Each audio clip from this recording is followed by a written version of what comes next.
minimum viable product, or MVP. I'll explain what it is later. By now, you should know why it's important to talk to your potential customers. You want to understand what their needs and their pains are, so you can come up with a solution that addresses these.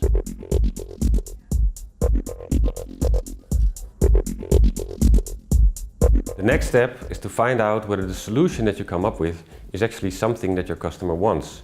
You can of course go back to them and ask them. They probably say, yes, looks great, but the only way to really find out whether it is true is to build something that they can actually use and are prepared to pay for. So the next thing you need to do is to build a product.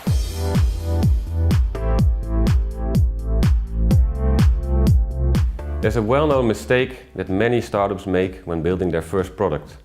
They've talked to their customers, they know what their customer wants, or maybe they start building their product based on what they think that their customer wants, and they keep on building their product until it's completely finished and bug-free before they present it to their customer. And then they're surprised to see that their customer, who was so enthusiastic at the beginning, is now suddenly not that happy anymore, because the product that they built might look a bit different than their customer expected, or maybe it functions not the way they want it, or they've changed their mind and they want a totally different set of features. This means that valuable time and money has been wasted on developing a product that nobody actually really wants.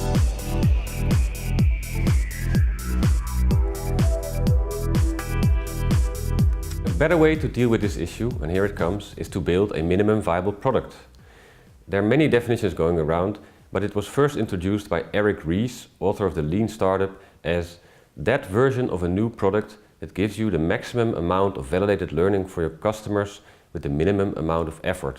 So that means that product that gives you the most information about what your customers really want. I prefer to use a slightly stricter definition. The minimum viable product is that minimum thing that you can build that creates value for your customer. Because creating value for your customer is the most important thing. Customers are only prepared to pay for your product if it generates value for them. And a paying customer is what makes your startup a business.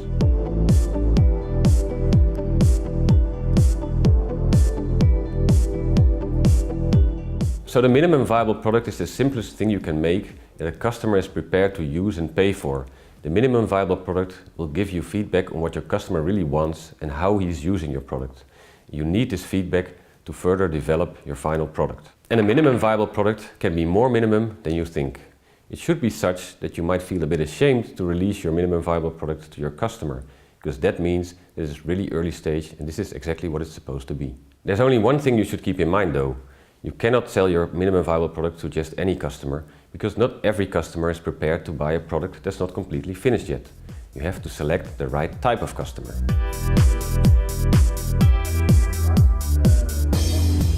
There are different types of customers and they buy products for different reasons. You can roughly distinguish three types. By far the largest group is called the majority. Those are the ones you eventually want to sell your product to. But the majority doesn't buy new technologies right away. They want to see it proven and easy to use, and they'll only buy a product that's completely finished and has all the right features. The second type is the early adopters. Those are the people who always want to be in the forefront of new development. An early adopter is somebody who embraces new technologies. Early adopter buys new products and services sooner than other people would do. The last group is the laggards.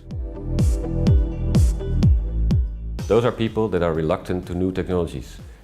Laggards are typically people that don't have a flat screen television or smartphone yet. You all know them. Even though early adopters only represent a small percentage of your customer, they are the most important for you, as they are the first to buy new technologies or products. Early adopters are typically the ones you want to address with your MVP. An early adopter buys a product because he believes in the vision it represents and he is able to overcome flaws or missing features in the product. Take for instance electric cars.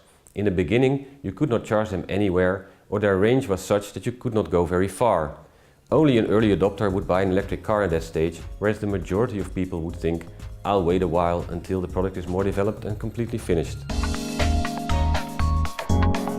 In the end, you want to be able to sell to the majority, but then you need a product that they really want. Making an MVP and using it on early adopters is a good way to get feedback that you need to develop this product without spending a lot of time and money on developing the wrong features. minimum viable product is the simplest thing that you can release. It should have 3 characteristics. First of all, it should have enough value for somebody willing to use or pay for it. Second of all, it should demonstrate future value in order to retain an early adopter. And third of all, it should be able to provide you with the feedback you need for your further development.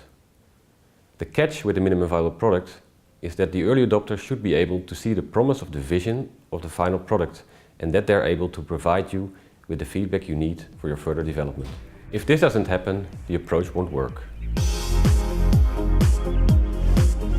This is a difficult question to answer because it depends very much on what kind of product you are developing. For software products, it's usually about demonstrating certain functionality without the need to actually writing the code. It could be that you only build the web interface and perform every other function manually in the background. For hardware products, it typically means that you demonstrate only certain functions and you do not develop every feature.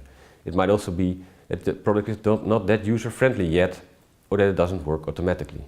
The most important thing is to know what your riskiest assumptions are that you want to test with your early adopters and build them in your MPV.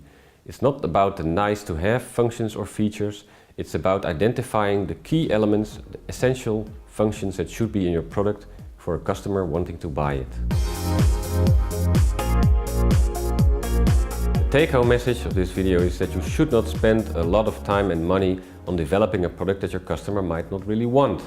Instead, identify your early adopters, build a minimum viable product to test and validate your riskiest assumptions with them and use their input to iterate towards a product that you can sell to that many customers that you will fulfill your founder's dream. Good luck!